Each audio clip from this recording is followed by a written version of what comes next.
Yo, what's going on, homies? It's your boy Stumped back from the OPTC video, and in today's video, the 11th anniversary, it's coming to a close. We're in the after party for the upcoming Kazuna that does actually start today as I'm recording this particular video. And in today's video, I wanted to sort of dive in and break down all of the legends that we've received and some side characters for the 11th anniversary and rank them from the best to the worst. So shout out to Tokz for the amazing infographic. The man does some killer work.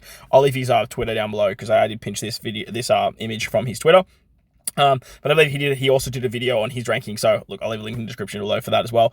But as you can see, like, he's included all of the Super Sugos and anniversary exclusives. Today we're gonna look at all of the characters. Like, I might even dive into some of the rare recruits as well, talk about them, the Kazuna rare recruits, all that fun stuff. But we will give a ranking of the best legend to the worst legend for the celebration. And let me know in the comment section below what you guys think of the 11th anniversary and the character selection, the character's power, their overall usability, and where you guys rank said characters down below in the comment section. If you enjoyed the video, hit the like button, hit the subscribe button, do all that good stuff. Hit the bell notification, because even though we're coming to the end of the 11th anniversary, we'll still be pumping out plenty of OPTC content for you guys to help you guys break down and beat some of the harder content in the game. But with that said, let's take a look at the legends. Alright, so let's start it off at part 1 of the celebration, and the big headlining character was Luffy, Zoro, and Sanji. Now, the funny thing about this anniversary too is if you actually break it down, there was 11 characters that released for, I think it's actually 12 characters that released for the 11th anniversary. Like, the 11 Sugos for the 11th anniversary is just so fitting, but the reason that that's the case is because this particular character is actually counted as 3 separate legends. You have the Luffy variant, you have the Sanji variant, and then you also have the Zoro variant, and you can actually change the artworks however much you like. If you pull a copy of the other one and feed it in, then you get like this big overwhelming artwork that has everyone. So you can look at the horizontals by like this, and basically you have everyone included in the artwork. But hilarious that this character was 3 separate characters. It realistically isn't 3 characters. It's only 1 character. Like, it's always Luffy, Zoro, Sanji. It literally just changes the artwork, which is so goddamn funny. And I feel like this is just a lot of work to put into a character when realistically all you need is like the Luffy side of things. Now, starting off, like, the biggest drawback to this particular character is straight away the fact that there are Luffy, Zoro, and Sanji. But when we break down like what the character does, it's pretty clear why they needed to make it a Luffy, Zoro, and a Sanji. Because if it was just Luffy, like, this character would just be so ridiculously broken that you realistically wouldn't be able to, like, not run them. And with Zoro Sanji being such a prominent force in the game, I do understand the gripes of why people dislike this character so much, because you just obviously can't run Luffy, Zoro, Sanji with the Zoro Sanji sub. Now, most of the time, you'll just delegate the character to the friend captain, and that way you can still bring Zoro and Sanji on the team. I have no idea how I got to the, I don't know, I'm just like blanking while I'm talking, but I have no idea how I got to, there we go, that's better. Yeah, but this character was being mostly delegated to a friend captain, but look, you can't deny what the character does. Insane captain ability, giving 2 turns of verse effects, super swap, and special charge at the start of the quest. That ability is so underrated. I found it so valuable in Roger Gaban, who we'll talk about when we get to them, but that ability alone is so ridiculously fantastic. They're a free spirit slasher character, which is 2 of the best classes in the game, so they just work on a plethora of different teams. They do buff Sai as well, which Sai definitely needed a lot of help. They 6 times captain. They obviously give a little bit more stats to Straw Hats, 4 Emperors, and Worst Generation characters as well. But realistically, if you just want Straw Hats on the team to sort of get all the extra effects. If you have 5 or more Straw Hats, Worst Generation, or 4 Emperors on the crew, you then get an extra 0.25 to your attack and orb boosts. And if you have 3 Straw Hats on the crew, you can then overstack, just like the old Vegapunk characters, where if you already have an attack and orb boost, you're going to reduce it by half, and then you're going to apply another attack and orb boost over the top of that, which is just absolutely insane. If you turn say a 3 times attack boost into a 1.5 and then apply another 3 times attack boost, it's basically the same as a 4.5 times attack boost. Now, this doesn't mean like it's great, like game breaking, because obviously you can just bring someone that has, hey, a 4.5 times attack boost instead, but lots of very good characters have or buffing abilities, attack boosting abilities, and having this character as a captain, just allowing you to bring those particular characters on the team and allowing them to stack on top of each other is just incredibly powerful. On top of that, like, this character has so much synergy with characters like 10th Anniversary Shanks, who just seamlessly just keeps getting more and more buffs. Every lore character in the game, every Straw Hat character in the game, just immediately works very, very well with this particular character. But like I said, just the drawback of having Zoro and Sanji being as disgustingly strong as they are makes it very hard to run this character as a captain, and you don't really want to run two of them as well. Their special's incredible, removing despair and paralysis. They're the first color territory, which is really, really strong. They also give a massive attack boost, a massive orb boost, which then if you run two of them, obviously you can overstack provided you bring the 3 Straw Hat characters. And if you run 2 of them, like these are 2 Straw Hat characters already, then you just need to bring 1 more on the team. The EX Super is incredibly strong too, as well. 2 of the following characters that include all of the Straw Hats. And then you have Shanks, Bonnie, Kid, Law, Teach, Buggy, Sabo, Ace, and Mihawk. It's an incredible requirement. Like, there are so many good characters with that particular name.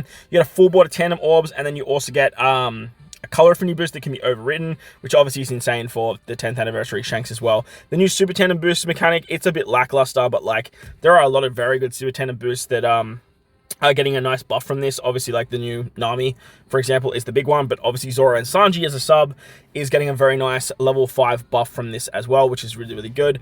Their Rumble ability is incredible. The Straw Hat and Admiral team is just so fun to run. It's not like a top 5 team, or it might be just like right on the cusp of 5th, but it's so ridiculously powerful when you sort of hybrid this guy out with characters like Kizaru, with characters like Garp, the new PvP Akainu, like those types of units, and the team just goes absolutely ballistic. On top of that, they gave us a lot of very, very good Straw Hats for PvP. So overall, like, whilst this is a very bland, generic character, it's like, cool, we got another Gear 5 Luffy, the character is so damn strong, and I definitely would be putting this unit in the top 3 best releases for this particular celebration. But at the same time, I do understand everyone's gripes with it, but at the same time, sometimes boring is good. Like, just because the thing in front of us isn't game-breakingly different doesn't make it bad. On to the next Super Sugo for the celebration, we had Kizaru, and Kizaru is by far the most fun character in the game, period. Like, there's no character that is more fun to run than Kizaru. And on top of that, he is a Grand Voyage demon. He's going to be such a good character for new players to just break down a lot of very hard content. But at the same time, he's just not game-breakingly strong or game-breakingly powerful like something like Luffy and Zoro Sanji is. The draw to this character is the fact that the character can become just a complete rainbow character, provided you have 4 Navy characters on the team. Or is it, yeah, it's 4 Navy characters on the crew. And basically what happens is, say you run double Kizaru for whatever reason, you just need to then bring 2 Navy units on the team, and then that way just everything you use becomes rainbow. The captain ability becomes rainbow, every special that you use becomes rainbow. If you use an attack boost to a striker character, it becomes a rainbow attack booster. So if you say, for example, you're running another 2 units, maybe you just throw the Rocks Pirates on, for example, their 4.5 times orb boost is now a 4.5 times rainbow orb boost. And you might be thinking, Stump, trying to get 4 Navy characters on the team is going to be pretty challenging. Navy doesn't have that much support, and on top of that, they don't really work that well with Kizaru. Well, Kizaru's best friend is the 10th anniversary Ace, and 10th anniversary Ace is actually a Navy-based character, being in a Navy sort of getup. And on top of that, Bandai made this incredible campaign where they Limit Break Expanded and Limit Break Plussed 4 free-to-play characters, and 3 of them being Akainu, Kuzan, and Izo. All of these characters with their level limit break are absolutely fantastic. And if you just run like Ace as a captain, as a friend captain, you're then running, or Ace on the team, for example, you're running 2 Kizarus, and then you just choose 2 of either Kuzan, Akainu, and Fuji. The team you have is just so strong and can complete like 95% of content for new players, which is incredibly valuable. But then the problem then lies that his attack boost is all his extra stuff. Whilst it's buffing Navy characters, it's only really going to Egghead and Logia types. You do want to try and have 3 or more Egghead, Logia, or Navy characters on the crew regardless, so that way you get the 10 turns of burn and special bind removal. But like 4 turns of cooldown at the start of the quest for your entire crew. Dex Shooter Slasher characters get 6 times attack. Remember, this can become rainbow as well if you have the Navy characters on the crew. Like, his captain ability is like by far not only the most fun, but one of the best captain abilities in the entire game because of how versatile it is. But then we get to his special, and this is where it lets him down a lot. He has a very interesting mechanic where he gives 6 turns of cooldown to your middle row. This can only be used twice per quest though, which is a little bit frustrating, but not the end of the world, because 9 times out of 10 you're not going to be using more than their special twice. But 6 turns of cooldown is absolutely monstrous, and it goes to your middle row characters, so you can position characters in ways to get pseudo double special, like those Navy characters I spoke about earlier, who all have pseudo effects. If you have a particular buff live, which they also give, then use their special again. And then they give another buff, which is very, very good. He applies a slasher territory if you have a Psy character as a support. Otherwise, he is a shooter territory. This is great if you're running hybrid Kizarus. You're basically then always going to have 2 territories live. One for shooters, one for slashers. This, unfortunately, isn't affected by the rainbow effect, but it's still very, very strong. And then he can give a chain multiplier buff starting at 3.25, maxing at 4 times, or going all the way up to 35 times. And if you have 5 or more Egghead, Logia, or Navy characters on the crew, Dex, Shooter, and Slashers get a tap timing perfect rate of 0.7. Otherwise, it goes to 0.5 if you guys don't have this. Now, this is where the special kind of lacks for the character. Unfortunately, 6 turns of cooldown in Miro, it's just not exactly like game breaking enough to make to put this over the edge. Chain boundary abilities and chain tap timing abilities, they're not exactly the first point of difference when it comes to building a team and trying to build damage. And whilst territories are really strong, you really only want to bring a territory if the enemy has a territory up and you want to override that territory. Running 2 Kizaru is nowhere near as feasible as running something like 2 Luffy's or Asanji's. And his EX Super, whilst it's very, very strong, doesn't exactly make up for what his special is lacking. You get the 2 turns of Intimidation removal, which is incredibly strong, 4 turns of cooldown on your captains, which is great, and then you get a 2.5 times Orb Boost, which can be overridden, again, working exceptionally well with the 10th Anniversary Ace. He does have a Super Tandem boost as well at level 5. He does buff Egghead, Logia, Navy Admiral, and Navy characters that perform Super Tandem. The free-to-play Kuzen actually has Super Tandem, which is incredibly strong, and then obviously any other sort of Egghead character like Law and Beppo, their Super Tandem is going to work for something like slasher-based teams. You get a level 5 buff there, which is actually pretty good as well. But in PvP, like, the character is just actually really, really bad. But again, going on that Straw Hat Admiral team, he actually has a lot of value for giving level 7 cooldown to Garp and then giving a 10% reduction when he uses his special. And when he dies, which he's going to do because he's on a Psy team, he then auto-procs his special, gives the cooldown to Garp, and then basically allows you to always hit Garp. And then when Garp dies, he pops again, which is very, very strong. And that team is so, so ridiculously fun. And Kizaru is a big reason for that. But whilst Kizaru, like, I don't rate him as high as Luffy Zoro Sanji, he is the fun that is injected into this anniversary and a very, very good character, especially one for newer players. I don't think I'd have him in my top 3 best characters of the anniversary, but he's definitely looking a top 5 unit for the celebration. All right, and to round out part 1, we have the anniversary exclusive Nami, Slasher Striker Psy character who is just designed to work exceptionally well with the new Luffy, Zoro, and Sanji. She's the Super Tandem character, so when you activate her Super Tandem, you get the boost from Luffy, Zoro, Sanji, and if you obviously run 2 Luffy, Zoro, Sanjis, and then you bring Nami, you have the 3 Straw Hat requirement. Her captain ability, it's kind of lackluster, but she's not really designed to be a captain. She does give 4 times belly, so if you're a newer player trying to farm belly, that is very, very nice. 2 turns of cooldown at the start of the quest. Psy, Slashers, and Strikers get 6 times attack, 5 times otherwise, unless you have matching slots. And if you have 4 or more Straw Hats on the crew, you get 3 turns of Bind and Despair removal, which is some pretty nice utility, which is what Luffy, Zoro, Sanji lacks, that utility in their captain, but they obviously have it in their special. Her specials, absolutely crazy. Now, Limit Break expanding this character is kind of a must because her part 1 special goes down to 6 turns of cooldown, and it's very easy to get a pseudo special, double special activation with this particular character.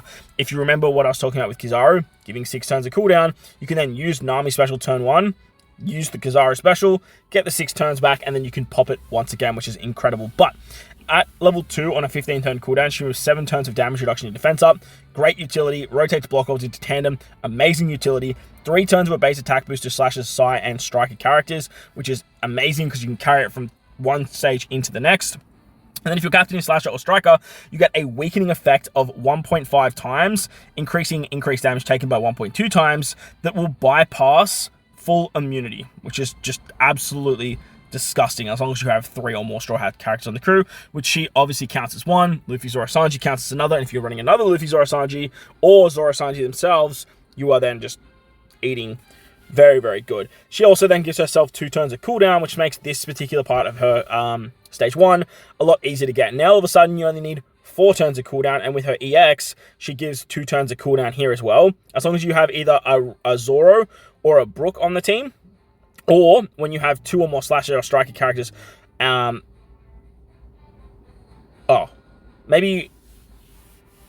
I always read this wrong then. When 2 or more characters are slasher or strikers, and any of the following characters are on the crew, Zoro or Brook. So if you have a Zoro or Brook on the team, then you're going to be absolutely fine, which is great, because obviously Luffy, Zoro, Sanji, you have Zoro, Sanji themselves.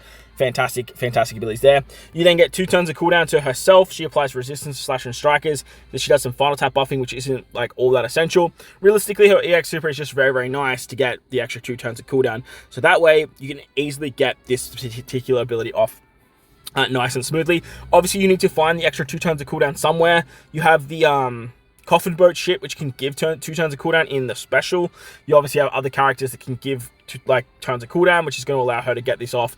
And then she applies increased damage taken, which can ignore full immunity. She removes another 6 turns of damage reduction and defense up, which will then total at 13 turns. She uses a full body orbs through blocked at a tandem, and then yeah, it gives that 2.25 increased damage taken for 3 turns. So a character that can give increased damage taken, weakening effect that bypasses full immunity, can remove over 10 turns of damage reduction and defense up, gives base stats, final tap buff, and resistance down on top of a full body tandem mods that you can use for your super tandem abilities is fucking insane. Her tandem as well is incredibly strong. There's a 2.25 times attack boost to slasher and striker characters, and then it further increases damage taken effects by 0.5. So this will then increase the weakening effect, I believe, as well. And increases the increased damage taken. So, no, it only goes the increased damage taken. It stays right there. I'm a smackhead. So, increasing that by 0.5 to a 2.75, which then obviously gets increased by the weakening effect by 0.25. It's just a lot of damage, man. Like, it's so much damage. Now, running Zoro and Sanji's Super Tandem is probably going to be a little bit better most times, but still, having the Super Tandem available and not needing to run something like Zoro and Sanji, it's going to be very, very nice in the future if you guys manage to pick up dupes of the unit. Now, she does have a super special in Rumble because she is an anniversary exclusive. At level 150, she has one of the most broken super specials of all time. Her Rumble ability is insane. She boosts Psy characters, and then she does a bunch of nerfs depending on if you have 4 or more Straw Hat characters on the team, which can be a little bit tricky to do, but with the celebration, they gave us a lot of very good Straw Hat characters that are 20 cost that can fit onto the Psy team and work very, very well. She then gives a special rollback and attack down with her special, and she does damage, which is really, really strong. Her super special does a monstrous rollback. So she does 20% rollback 3 times against 3 enemies, I believe. 2 enemies, and then on a 29-second cooldown, and then if you take 2 specials, she deals 6,000 damage, targets 3 enemies for CT and attack down at level 6, and a 30% delay 3 times. So she's going to pick out 3 characters and just reduce their cooldown by 30%. And then obviously, like, if one character is at 100% and the rest of the characters are at, say, 20%, that one character that's at 100% until it reaches lower than what the rest of the characters are, it's just going to get taken all the way down by something like 90%, which is absolutely disgusting. She is, without a doubt, my #1 character of the celebration. She's just so fantastically strong. She brings so much utility, so much damage, so much fun in PvP, and if you have this character, like, she's going to be your Nami moving forward for a very, very long time. So moving on to the second part of the anniversary, we'll touch on the rare recruits and stuff like that a little bit later. Before we actually dive into that, we actually had this 6+ Zoro that was paywalled, as they are liking to do nowadays. But this particular character became a huge side grade to the anniversary exclusive Zoro. He became a quick unit. He became a driven unit over Free Spirit. Realistically, like, the character's pretty dog shit, if I'm being honest. Like, the Freak Spirit version is just way, way better across the board. He also has, like, a 2-stage special now, and he can remove defensive effects, but he can't really get his cooldowns all that nicely. Like, you have to, like, really jump through hoops to get him done. So, lots of people, unless you summon for him, aren't going to have him. The kind of gross thing that they did was they made him a very high point booster for the very first Assault Rumble season, which, look, pissed a lot of people off, and I totally get that. But something to note with this particular character is the character in PvP is so damn strong, and it makes the quick driven slasher team actually viable once again. The super special of this particular character, they added the super special in, does so much damage. He's a quick driven unit, so he satisfies the quick driven and slasher tag for Roger and Odin, as well as Cross Guild, which is just so fantastic. The Rumble ability is really, really strong, giving some really nice speed, attack, and HP buffs, getting crit buffs, doing a lot of damage. The unit is an absolute menace over in PvP, but unfortunately, that's pretty much the only place that he is usable. And it's weird, because they gave us a 6+ for the, what's it called? The super type Dex Zoro, like directly after this. We obviously got Luffy, Zoro, Sanji, and then we have Zoro and Sanji being one of the best units in the game. It was just a very strange selection for this particular character, but I do want to give credit where credit is due, because the rumble ability of this unit and the sprite and the super special, it all looks goddamn phenomenal. But going back to part 2 of the anniversary, the big headliner unit was the big boy, the big doggy, that is Saint J. Garcia Saturn. And this particular release was like incredibly hyped up. Like everyone was so excited for this unit. As you can see, the action animation looks so freaking incredible. Everyone was like, oh my god, I cannot wait to see what Saturn does in the game. And when we first read the kit, holy fucking shit, I was blown away by how powerful the character was. However, then we started to break it down little bit by bit, and the way they worded it, the way they made it seem, all of the sneaky and slimy stuff that they threw Saturn's way, turned out to be real shit. It turned out to be just really, really bad. And everything that was like, oh my god, this is broken, just to be like, oh, hang on. And it was like, oh my god, this is really good. Oh wait, hang on. I felt like I was doing that for every single piece of Saturn's kit, which is a huge drawback. He was int-driven in striker characters, and he makes int recovery orbs matching. If you have an attack boost, you can then override that attack boost and get like a stacking ability, which is the big draw to the character. So if you have, say, a 5 times attack boost, and then you use another character that has a 4 times attack boost, your attack boost all of a sudden becomes a 9 times attack boost. Now that you might be sitting here thinking, stop, that's fucking crazy. And you just said that this character was like nuts, but then you said he was shit. So I don't understand how you can double stack attack boosts without losing anything, unlike Luffy, Zoro, Sanji, could be bad. Well, when you keep reading, it's not exactly all what it's cracked up to be, because of the drawbacks that this character actually has. If you perform action special, your Elders, Celestial Dragons, and Navy characters get a 1.1 times boost, and then you need 4 or more characters of the 5 Elders, Celestial Dragon, or Navy character on the crew, or and have 10 times attack boost, and then you can get all attacks super effective against all types. On top of that, 5 Elders and Celestial Dragons get 15 times of cooldown. Now, again, you might be hearing me read this and go like, holy shit, this is actually fucking incredible.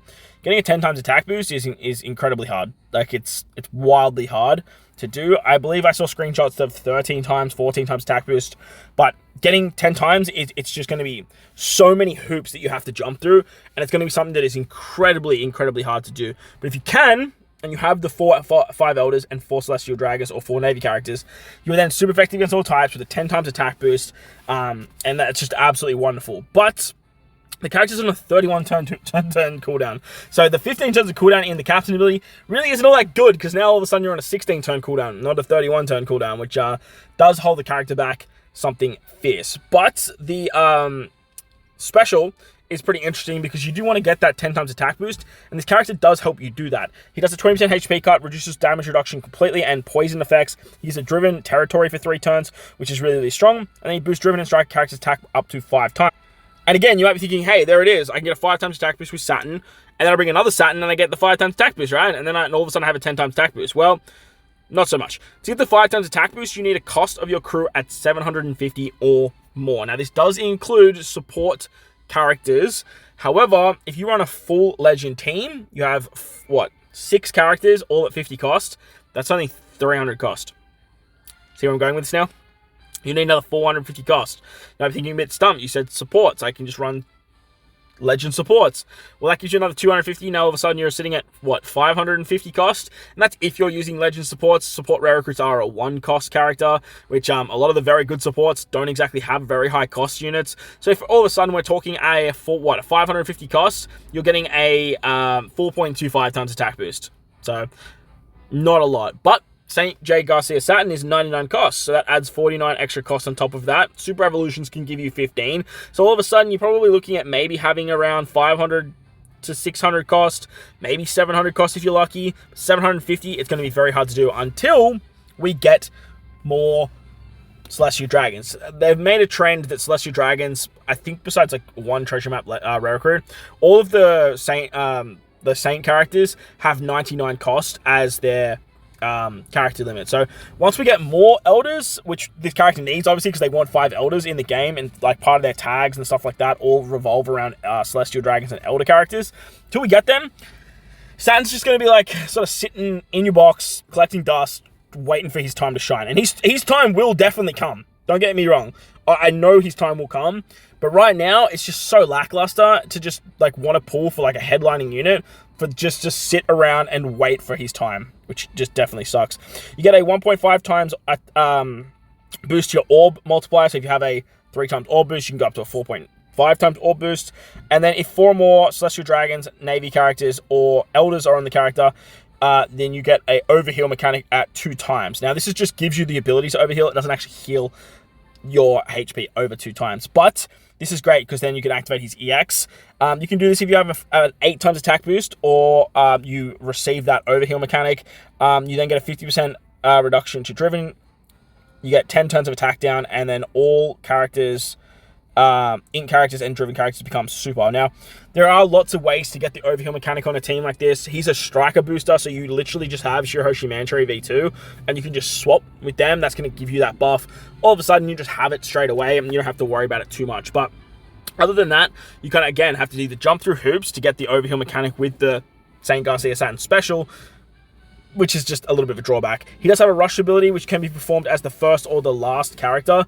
Very similar to the 10th anniversary units. Like, he's going to be a buffer if you tap with him first, and then he's going to be like a really, really good final tap if you tap with him last. His rush ability is incredibly lackluster though, because to get it, you actually need to be on the final stage, and I believe you need, to get his rush, I believe you need driven characters. 2 or more driven characters on the crew that do not include himself. So, very, very annoying to do. We are under the impression that all the Celestial Dragons are going to be driven. So, like, that's going to be a lot easier once we get those Elder Stars. But, again, it sucks that this character is just sitting in the wings. Overall, I don't think the character is bad. I do think the character has a lot of potential. But I cannot put the character in top 5, like, for right now. Maybe like the 5th spot right now. But, like, I don't know, man. Like, it's hard to say that this character is incredibly good when we just don't have the support around it to just make it shine. The PvP ability, honestly, his PvP sucks right now. Like, I tried running him striker teams. I don't even use him on my striker team. I prefer to run the sword Donnies. I just think they're way, way better. But he does give a lot of bulk to int and striker teams. You need to run 6 strikers to get his damage off with his special. As you can see, having 6 strikers and then being on a int team, it's very hard to do. They tried to make it easier, but it's still not foolproof and doesn't work exceptionally well with what the character's doing. He does some defense out, he does some special one, which is okay, but overall, like, Garcia was a letdown. Another quick thing to touch on with Saint Garcia Saturn is that they didn't give him any support. Like, there was no Celestial Dragons as rare recruits. There was no crazy Navy characters that came out that could kind of work alongside him, like what they did with Kizaru and those free-to-play characters. Another factor, too, is that he's actually not Navy himself. So, like, the tag system, whilst it's really good and it's going to be a great addition to the game, right now it's so hard to use because, like, characters are lacking tags that they should easily have, or just don't have tags at all because they haven't updated the game into what they need it to be for the tag system to be super functional. Now, alongside Saturn came Bonnie. Now, Bonnie's a regular legend, so I'm not really going to touch on her too much. You'll be able to pick her up in tickets. She'll be on banners moving forward in the next couple of months. Captain ability is incredibly lackluster. You're never going to really use this character as a leader. She's not designed to be a leader, so that's pretty much why her captain ability is so damn lackluster. She can give 2 turns of cooldown if you have 5 or more Egghead, Worst Generation, or Paramecia types. She gives 1 turn of cooldown at the start of the quest. Strikes and slash get a 5.25 times attack boost. She was burned by 10 turns, but as you can see, like, her abilities are just, they're actually so bad. Like, so bad. I haven't even maxed her crit down. Like, that's probably why she sucks in PvP for me. But, her final tap, look, it's incredibly lackluster as well. She gives increased damage to defense down, but like that's only for herself. She has a base attack boost, which is kind of shit. Like, just everything about the unit in terms of her captain, her final type isn't great. But her special's not too bad. She can remove 7 turns of Threshold. She does damage. She changes the attack multiplier of Psi, Recovery, Tandem, and Semmelsausage 3 times, which is actually huge. This is like the best thing about her, in my opinion. That turning the Psi, Recovery, and Tandem into a 3 times multiplier is just, it's so damn strong. And it's for 3 turns. She also increases the crew's attack boost by 1.25, maxing out at 10 times attack boost. And then if 4 or more Egghead, Worst Generation, or Paramecia types are on the crew, she can then give a increase to the chain multiplier buff that she gives at 1.6 for 3 turns. And this is just really, really strong. Like, it's just a massive, massive chain boost. So while she's great at getting some threshold removal, giving you a bit more extra damage with your attack boosting increase, which is great for Luffy or Sanji, she gives the chain boosting mechanic, which doesn't, like, not a lot of characters can give. But then in Rumble, she's actually really, really good. Like, she's, like, needed on the striker team when you have all the pieces of the puzzle, because she's kind of like that Nami Karina, very annoying character that can roll back enemy specials and do some pretty nasty stuff. Her PvP Rumble special as well is just so, so strong. You guys might have seen it in the Striker Challenge fight at level 5. She takes 2 specials, which is very easy to do. She does all enemies for 100% chance to halve stats for 40 seconds, which is like fucking half the game, and then a 40% delay, and then does 4 times attack to world government enemies. So if she's coming up against, like, I don't know, like Luffy Lucci on the shooter team, or if she's coming up against Saturn on a striker team, she's going to do quite a bit of damage there. She's on a really low cooldown. She still does halve attack for 2 enemies and halve defense for 2 enemies with high defense, and then 2 enemies with high speed. And if you have 6 or more striker characters on the crew, she does the 20% rollback for 2 high CT enemies. Her special, like I said, it's not exactly that great, but her super special is what really draws the character in for the striker team. She gives HP and speed, and then she can also give some nice nerfs with attack and defensive down. And then if you have world government enemies, she just gives even more defense down. But again, like, that's really for Luffy Lucci. She's definitely at the back end of the power when it comes to the 11th anniversary. She'd be pushing towards that sort of like 7th or 8th echelons for me. But I did want to highlight her as she's still technically a legend that did release the celebration. All right, then we move into the nitty-gritty stuff, and we kind of move into part 3 and the after party. Now, part 3 does release as the next treasure map banner, which is crazy because this Luffy Zoro Sanji headlined the treasure map banner of May. And then the anniversary basically just extended itself all the way through to the treasure map of June and into the Kizuna of June as well. Now, the Kizuna for May included a super boss. We did get the Robin rare recruit, and we did get the Jinbei rare recruit as well. So, like, these were just more characters to summon for on separate banners that weren't part of the big time celebration. So there was a lot of summoning this last month. And look, I definitely stand by the statement that the 11th anniversary was way too much. I think they flogged it and they milked it more than it needed to be. The period of time I don't have a problem with, but the fact that we are now a month after part 1 and they're releasing another Super Sugo banner for a treasure map is just absolutely crazy. There are obviously wins to that, like you have treasure map characters that are included on these banners. Super Sugos come back, anniversary exclusives and stuff come back, but this particular banner for Roger Rayleigh Gabon and the Rocks Pirates was incredibly exciting, but also really shit because they left off anniversary exclusives and really just tried to focus in on the treasure map and the Super Sugo characters. And then they sort of threw the after party at us, which we'll touch on when we get to Dragon and Ginny. But yeah, it was kind of slimy in my opinion. But let's start off with part 3 of the anniversary, being all about God Valley. Now, we do have the first rendition of the Rocks Pirates in the game. We have the Olin, well, Big Mom, Linlin, I think she's called at that point, Newgate, Shiki, and Linlin. Now, these 3 characters together as a powerhouse force is just absolutely disgusting to see in one character. As you can see, you've got Kaido in the back there, you got Stussy there, you got the Amazon Lily chick. Like, the character is just ridiculously powerful looking at them on paper. In the game as well, they go so hard. But again, they're another character, not nearly as bad as Saturn, is going to easily get better in the future, but is definitely going to need a little bit more support when it comes to the tag system moving forward. They boost strength, striker, and powerhouse characters by 6 times. If the enemy puts up damage reduction, they negate it, set it to 0% for 1 turn, which, look, I'm not a huge fan of, because if you get despaired and all that sort of stuff, like, it can ruin it.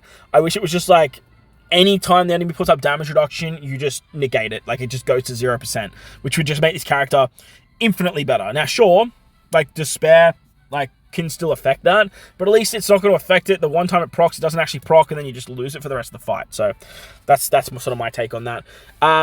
Boost the chance of landing on recovery orbs, makes recovery and stamina slots matching, and if the character is captain, friend captain, or help captain does not count, and performs an excellent with the action special, you get a 1.3 times attack boost to your striker characters. And if 6 striker characters are on the crew, adds the following effects based on the crew's special. If the HP is 20% or below, reduces damage taken by 80% and activates HP guard for 100% chance for 3 turns, which is just so fucking gross. Like, you just get below 20% HP, and anyone uses a special, you just get HP guard for 3 turns and damage reduction, which you can turn into the damage reduction conversion special. And with the release of the rare recruit Kaido, who just basically activates this for you, it's really, really nice. But you can also do this with like rush taps on the second turn burst, all that fun stuff as well. On top of this, if you have Rocks Pirates, Paramecia type, Big Mom, Whitebeard Pirates, or Golden Lion Pirates, they get a further 1.1 times attack boost. Now, if you take the 6 times attack boost, multiply it by the 1.3 with the excellent, you're looking at 7.8 times attack boost. And then you add on the 1.1, I believe this character goes up to like an 8.5 something times captain, which is just absolutely bonkers. The problem with that is that Rocks Pirates literally don't exist except for this particular character and the 2 rare recruits that came alongside them. Then, if you want to bring characters of the Big Mom Pirates, the Whitebeard Pirates, and the Gold Lion Pirates, they just don't fucking exist, man. Like, they literally just don't exist. Like, good ones, anyway, that sort of fit the tags of what the team actually needs, being striker-centric as well. Paramecia types, they do have kids and all that fun stuff too, but again, this is where, like, more characters for these tags, especially Rocks Pirates, this is where we're going to see some really fucking crazy shit, and this team is going to go through the absolute wazoo when we get around to it. But overall, the captain's really is incredibly strong, and striker teams benefit so drastically from this character. They give a territory for strikers for 3 turns. They remove the attack down when you're above a certain chain, which is an incredibly niche buff that is great to see on some other characters. They remove 3 turns of damage nullification, incredibly strong. They give tandem orbs to the right-hand column, similar to the left-hand column that goes through block. And if you have a orb boost, you then get a set target, which doubles damage for striker and powerhouse characters, and they get cooldowns if you kill the unit. But if you don't have an orb boost, they give a 4.5 times orb boost, depending if you hit the excellent for 2 turns. Now, I first read this on the website that they would increase orb effects to 4.5 times, which I thought was just way better. But then they didn't actually give the orb boost themselves, which is a bit of a problem. But still, getting up to a 4.5 times orb boost is so ridiculously powerful. And then, because they're a striker character, you can run them as like a sub in the middle right-hand column, utilize the lore versus lore, captain swap, use the special again, and all of a sudden you're getting a 4.5 times orb boost, and then you're getting a set target ability. Or, if you're running 2 Rocks Pirates, you're then getting the 4.5 times orb with one, the set target with the other, and then all the extra shenanigans that they give. Their super tandem boost is a little bit lackluster. Whenever a striker character performs a super tandem, you raise the boost level of Paramecia types, Big Mom Pirates, Whitebeard Pirates, and Golden Lion Pirates by 5, and then raises the Rocks Pirates by 7. Now, this boost is great and all, but, like, if we take a look at striker characters that have super tandem, you have the new Nami, the new Roger Rayleigh Gaban, you have Int Kid, who's also Paramecia, which is great, but, like, the characters that are tapping after the super tandem are the ones that are getting this particular buff. So, ideally, you want them to either be Big Mom Pirates, Whitebeard Pirates, Golden Lion Pirates, or Rocks Pirates, or Paramecia type, but that doesn't necessarily mean you're going to have, like, that based ability. Now, that doesn't mean that you can't sort of just use, say, like a Roger Rayleigh Gaban super tandem and then hit with these characters last, which is probably the best thing to do. But, like, it's still very restrictive, and until we get more Rocks Pirates, until we get some other representation for these particular characters, then this character's super tandem boost, it's not going to be, like, super, super illustrious. Very similar to what Kizaru's is. But the captain ability, the special, definitely make up for it. This character is so damn strong. And over in Rumble, they're actually very, very good as well. They're basically a staple on the striker team, a character that needs to come to sort of give all of those extra buffs that they can, and they're special, doing a lot of damage, counter stance, halving stats. Like, their Rumble ability and their Rumble special is really, really powerful.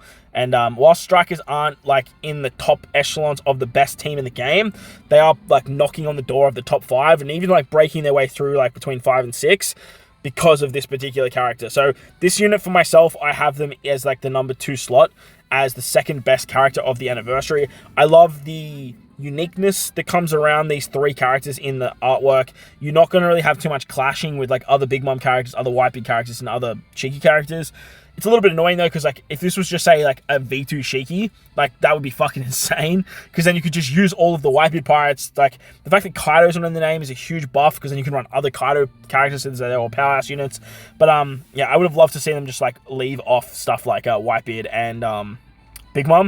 And it's just weird to see, because, like, they're part of the Rocks Pirates, but, like, they have their Jolly Rogers, like, on their fucking hats. It's like, you can clearly see that these guys are not made to be in a crew together, which is just absolutely hilarious. But love the character. For me, I have Nami first, this character second, Luffy Zoro Sanji third, and then probably Kizaru fourth. Moving into the next character that I rank fifth, being Roger, Rayleigh, and Gaban. And just immediately, like, I know a lot of people were disappointed with the fact that we're getting another Roger, Rayleigh, Gaban 6 months after we got the captain shift dual unit Roger, Rayleigh, Gaban. And look, I am too. I think just making this character a Roger unit, like a young Roger, would have hit a little bit harder. But I understand the premise of adding Rayleigh and Gaban into the mix because they want to sort of make these characters incredibly overpowered, and by doing that they make them quite restrictive. I'm not a big fan of it myself.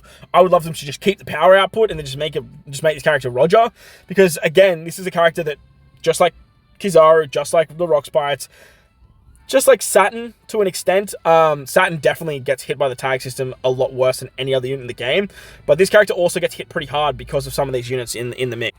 So yeah, I would have much preferred this character to just be a Roger unit. But look, like I said, I do understand why Rayleigh and Gaban are there to sort of like dial it back. Problem is that like there aren't that many good Roger pirates in the game, and all the Roger pirates that are good, like Shanks, Buggy,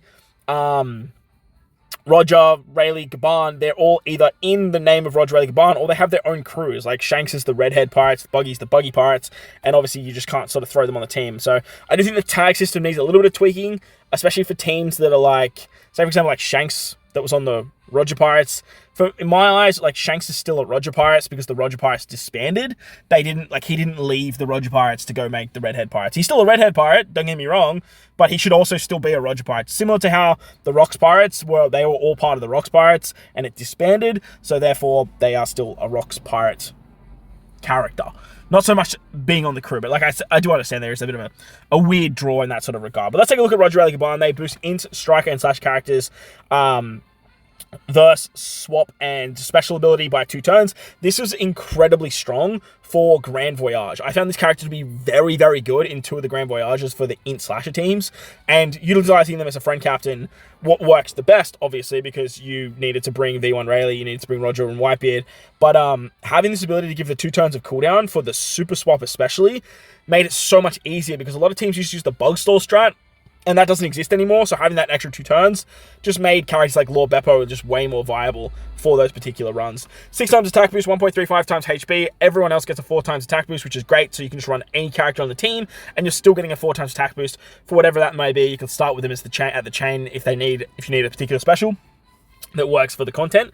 20% damage reduction, which is kind of whatever, and crew get int and tandem orbs matching side effects. If any input was up at the threshold, they set it to 0%, just like the Rocks Pirates do with damage reduction.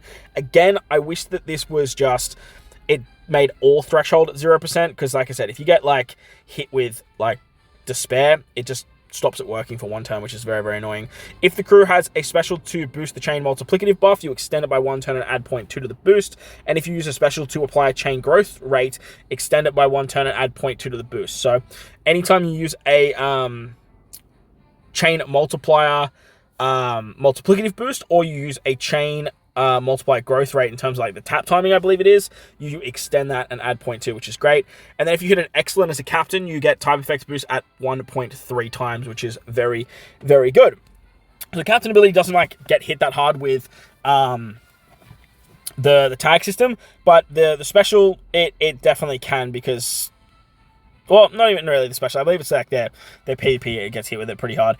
But this character is sort of designed to sort of just destroy super boss content. If you go up against a Psi based super boss that is what's weak to slashers or strikers, this is going to be the character you go for. Remove special 10 turns of special one and decrease chain multiplier growth rate. The decreased chain growth rate is really, really good, but special one, it's kind of weird, right? Because like as a sailor, they remove special one on themselves, which is awesome, but as a captain, they have no way of removing the special one ability, which just is a huge drawback to the unit, because then as a captain you need to find another way to get around the special bind, and then using the 10 turns of special bind is just not that powerful. Very similar to New Year's Sabo, this character has like a lot of draws to the same similarities, but like that drawback is just a massive, massive problem. You can you get an int territory for 3 turns, and then you boost the normal attacks of striker and slashers by 2.75 for 2 turns. If you have 6 striker or slash characters on the team, you then get the class advantageous at 2.25, as well as getting if the captain is striker or slasher, you get a chain multiplier growth rate of up to 2.5 times, which again, they will extend for 1 turn, making it 3 turns, and they also increase by 0.2. So very, very powerful stuff there with the 2.7 times multiplicative buff if you actually get that. If you're versing a Logia, Paramecia, Zoan, Mythical Zoan, or Ancient Zoan, so basically any Devil Fruit user, you then increase the type effect boost and the class effect and HP boost by 0.25. So the perfect world is you verse a Psy super boss that is weak to slashes or strikers and has a Devil Fruit ability. So then you just get fucking monstrous buffs with this particular character. The EX super needs 2 of the following characters: any of the Roger Pirates, Luffy, Garp, Bullets, and Newgate, as well as Ace as well. Changes fighters into slashes as long as it's the first class, and then reduces beneficial effects by 1 turn. The reducing beneficial effects by 1 turn, it can be very, very nice, but like I think that Bandai just holds way too much like viability on this particular bit, like this ability to just remove it by 1 turn. But like damage limiter is the big one that I can think of, and just having like this character remove 1 turn of that, if say example it is only 1 turn, is just so powerful. If you want 2 of them, obviously you can get the 2 turns there. The Super 10 is probably one of the strongest in the game. 2 of the following characters being any of the Roger Pirates: Ace, Newgate, Luffy, Garp, Bullet. You get a 3 times attack boost to Slasher and Strikers, making recovery and tandem force matching. So just absolutely wild how powerful this character can be. And in Rumble, they're probably one of the most disgusting units ever. Like, absolutely wild. For myself, actually, I probably have this character 4th over Kizaru just because I rank Rumble higher than what a lot of other people do. But, like, Kizaru as, like, a whole-round kit just definitely seems a little bit better for me. So, this character probably 4th, fighting for Kizaru. But their Rumble ability is so strong. They buff Int, Striker, Teammates, HP Defense up level 6, Blowaway up level 6, CT up speed level 3. Roger Pirates get a bunch of extra buffs, which is really, really nice. But they're literally the only Roger Pirate character in the fucking game, which is so annoying. If you have 6 or more in characters on the team, they auto-launch their special. And their auto-special launch is disgusting. Targets all enemies ignoring defense of 1.5 times. When HP is 40% or less, 4 times attack, and targets Roger Pirates for attack up, speed up, defense up level 5. Which again is just themselves, but at the same time, like, having this much damage output on a Super Sugo maxed out is just wild. Like, look at that attack stat. Like, 3900 is just absolutely wild for a character that has the ability to auto proc. Now, you can get around this with stuff like Special Bind, with stuff like the Confusion Tactic, with Action Bind and whatnot, but I believe the character is immune to Action Bind and Special Bind, so Confusion is really the only way to stop this, and that's what makes them so damn powerful. So for me, I probably have them 4th just because I rank PvP just as a much more fun game mode, and I like it more than the regular play, but overall, they're probably 5th best character. However you chop it and you change it, that him and Kizaru, like this character and Kizaru definitely hold that sort of 4th to 5th slot for me. Something I forgot to mention with the Rock Pirates too is they actually remove Slot Bind in their EX special, which is really, really nice. If you have the ability to heal ignoring the HP max limit, which is very similar to what Saturn is doing, you actually get this ability. Or if you have 3 of the following characters being just like any of the Rocks Pirates, any of the Whitebeard Pirates, Big Mom Pirates, and then any of the Shiki Pirates, it's quite nice. But then you also get a 50% striker resistance, which is crazy. And you can do super tandem through recovery and similar. It's an insanely good EX special, man. Like, it's so ridiculously strong. Fortunately, you can't use it as a sailor, but like, it is one of the better EXs in the game as well. Alright, then we're going to wrap it up with probably the most disappointing release of the 11th anniversary.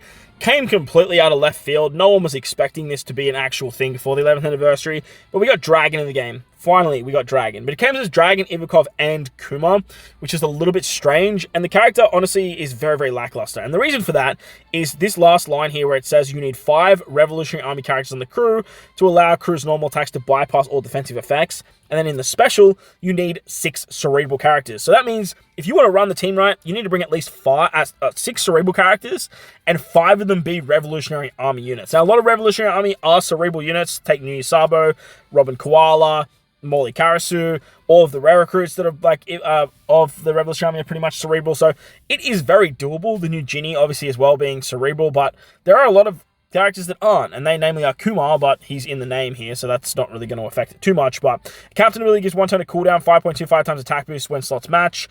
Like, this is an anniversary exclusive character. Like, the Captain ability is always going to be pretty shit.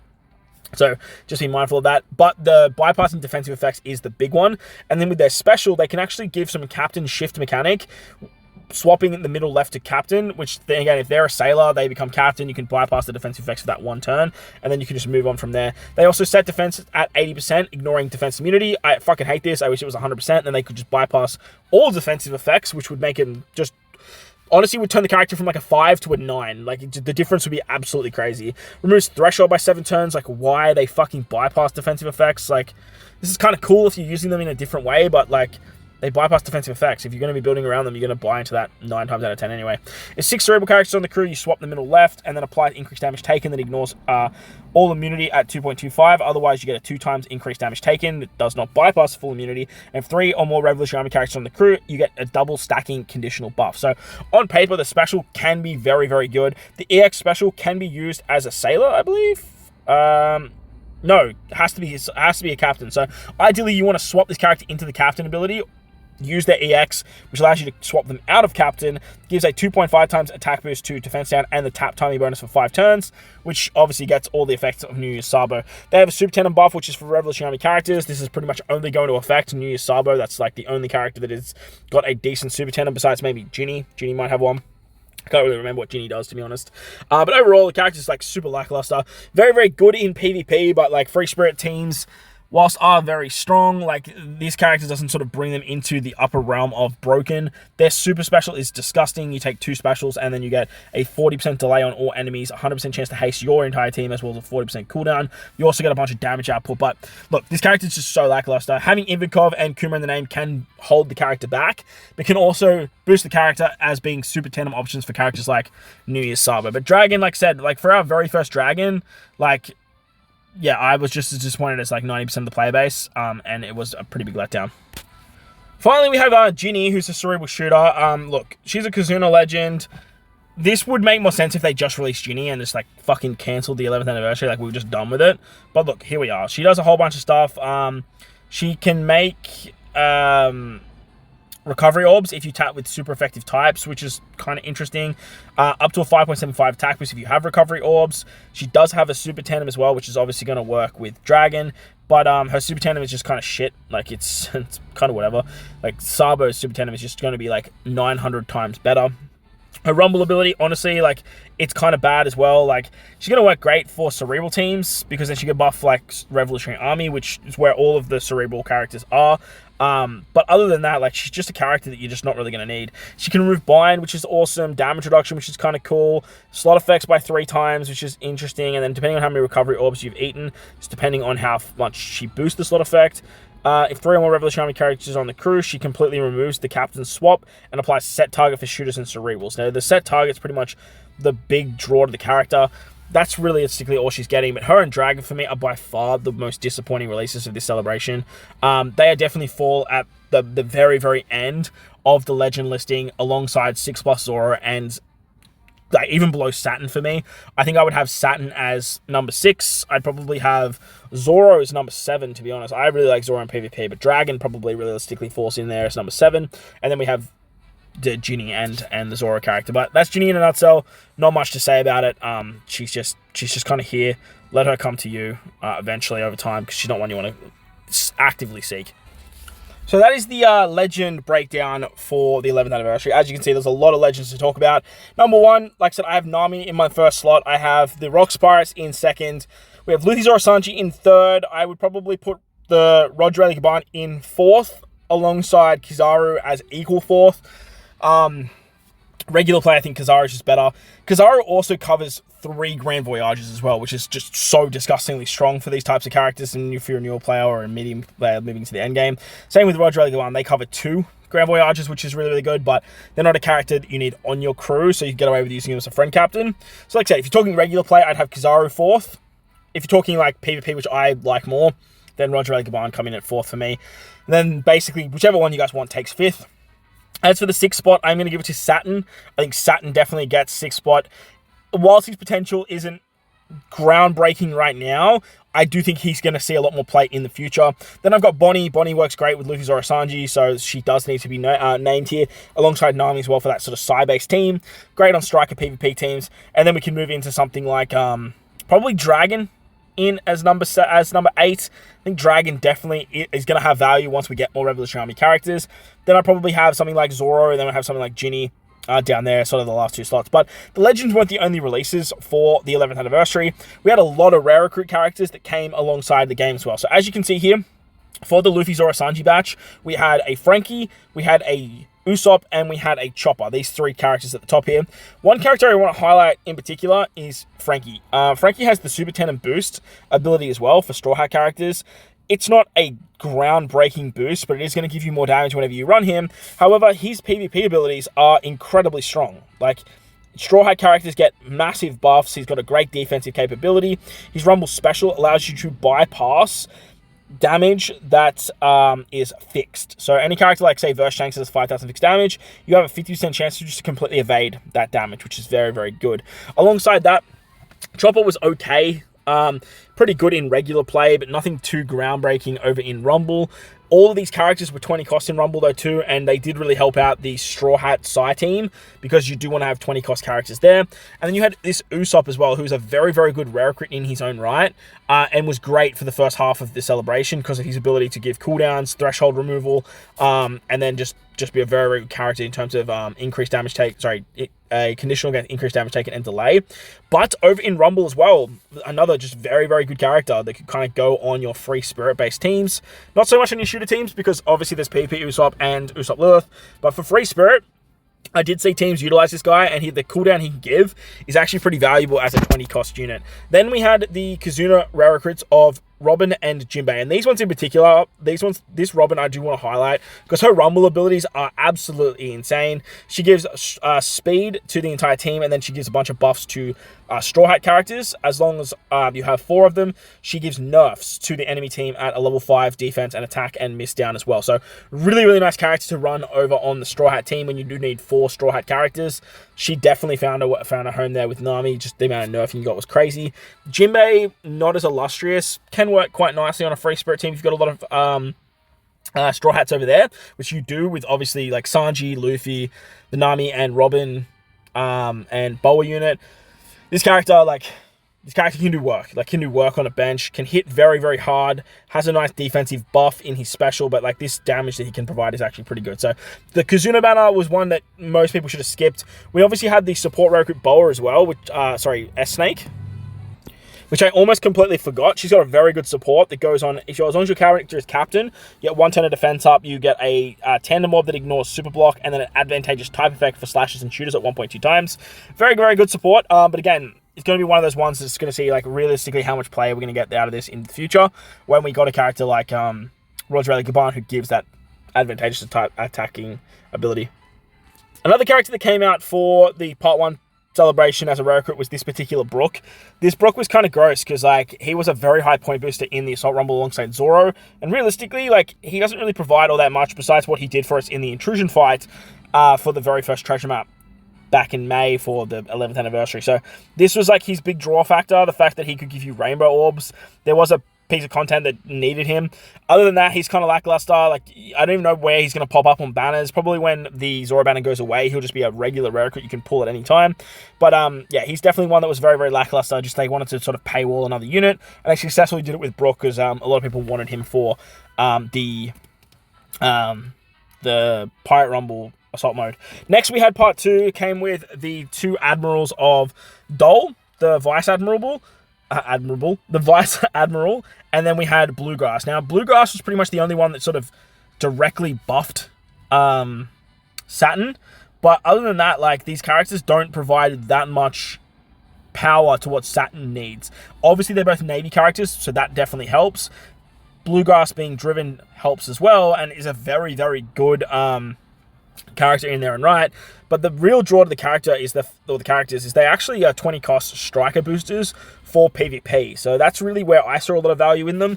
Other than that, they're just 2 characters that kind of just like go alongside Saturn, just go about their day, and are just sort of just like placeholders and place fillers. But pretty good rare recruits in their own right, but like their Rumble abilities, buffing striker characters, and the fact that Saturn wants 6 strikers, so you have the room for these 2 units, does leave me thinking that that's what they wanted you to do for PvP. But overall, they're going to be quite forgettable and ones you don't really need. As for the final 2, we had Kaido and we had Stussy. Now, Kaido in particular is going to be an interesting one because he's one of the only super tandems that is going to work exceptionally well with the Rocks Pirates. But on top of that, he gives a damage reduction conversion buff with his super tandem at 50%, so turning an 80% damage reduction into a 1.4. And the Rocks Pirates, if you get below 20% HP, can give you 80% damage reduction just by using a special. Well, this guy cuts your HP by 85%, activates a HP guard, activates damage reduction. You're basically off to the races and you get all of his good stuff too.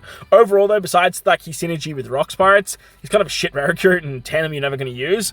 But the fact that like Rocks kind of rely on him a little bit, not so much need him, but for right now, like he's just one of those characters that kind of just gives support to the Rock Pirates, which is again what Saturn didn't receive. He received 2 rare recruits that are like kind of cool, that can kind of work, but aren't just sort of direct supports to the character. Finally, we had Stussy. Stussy's just kind of like a whatever rare recruit. She's definitely a lot worse than the Kaido in my opinion.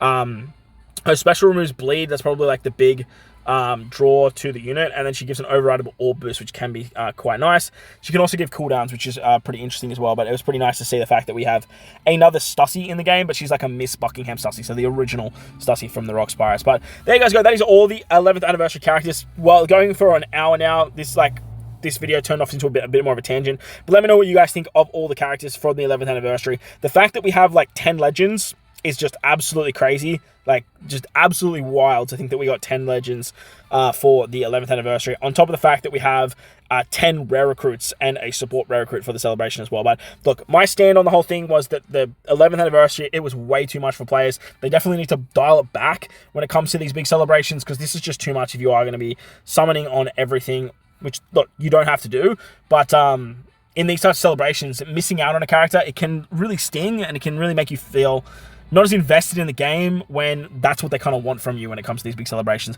But as I mentioned, my rankings for the anniversary is we have Nami in first, Rock Spirates in second, Luffy Zorosanji in third, Kizaru and Roger Roger Rayleigh Gaban in fourth and fifth. We have Saturn in sixth, Bonnie in seventh, Dragon in eighth, Zoro in ninth, and then Ginny all the way down there in the 10th spot. As for the rare recruits, I'm a big fan of the rare recruits. I think they nailed them, but again, rare recruits are basically just redundant nowadays. But the fact that they're making them 20 cost in PvP is giving them a little bit more life and does excite me for the future. But let me know what your guys 1 to 10 is in the comment section below while you're down there. Bolt the like button, hit the subscribe button, do all that good stuff. Most importantly, wherever you guys are in this beautiful world, please remember to enjoy the rest of your day. As always, homies, thank you all for watching, and I will catch you all in the next one.